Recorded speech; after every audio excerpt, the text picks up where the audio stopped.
അസ്സലാമു അലൈക്കും വറഹ്മത്തുള്ളാഹി വബറകാതുഹു. ഹദീസ് ക്ലാസ് 1331. ബഹുമാനപ്പെട്ട ഇമാം തുർമുദി റളിയല്ലാഹു അൻഹു റിപ്പോർട്ട് ചെയ്ത ഹദീസ് അൻ അബ്ദുറഹ്മാൻ ഇബ്നു അബീ ബക്കർ റളിയല്ലാഹു അൻഹു നബിഹി. അബ്ദുറഹ്മാൻ ഇബ്നു അബീ ബക്കർ അവിടുത്തെ പിതാവിൽ നിന്ന് ഉദ്ധരിക്കുന്ന ഹദീസ്. അന്ന റജുലൻ ഖാല, നിശ്ചയമായും ഒരാൾ കൊണ്ട് ചോദിച്ചു, യാ റസൂലല്ലാഹ്, അല്ലാഹുവിന്റെ റസൂലേ, അയ്യുന്നാസി ഖൈർ, ജനങ്ങളിൽ ഏറ്റവും നല്ലവൻ ഉത്തമൻ ആരാണ്? ഖാല, ഹബീബ് സല്ലല്ലാഹു അലൈഹി വസല്ലം തങ്ങൾ പറഞ്ഞു, മൻ ത്വാല ഉംറുഹു വഹസ്ന അമലുഹു,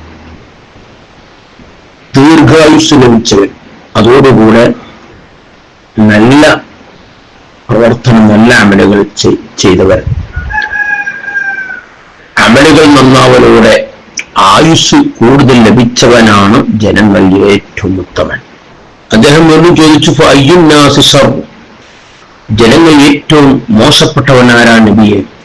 ഖാല, ഹബീബ് സല്ലല്ലാഹു അലൈഹി വസല്ലം തങ്ങൾ പറഞ്ഞു, മൻ ത്വാല ഉംറുഹു വസാഅ അമലുഹു, ദീർഘായുസ് ലഭിച്ചു, അതോടുകൂടി അമലുകൾ വളരെ മോശമാണ്.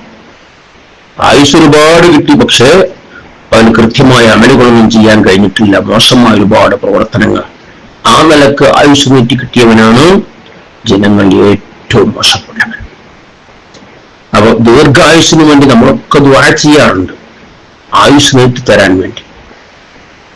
വെറുതെ ആയുസ് നീട്ടി കിട്ടിയോണ്ട് കാര്യമില്ല. ആ ആയുസ് ഏത് രൂപത്തിലാവണം?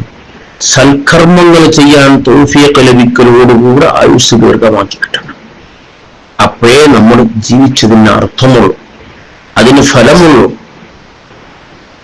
ആഖിറത്തേക്ക് ഉപകരിക്കുന്ന, ആഖിറം രക്ഷപ്പെടാൻ ഉതകുന്ന ധാരാളം അമലുകൾ ചെയ്യാൻ തൗഫീഖ് ലഭിക്കലോടുകൂടെ നമുക്ക് ദീർഘായുസ് കിട്ടണം.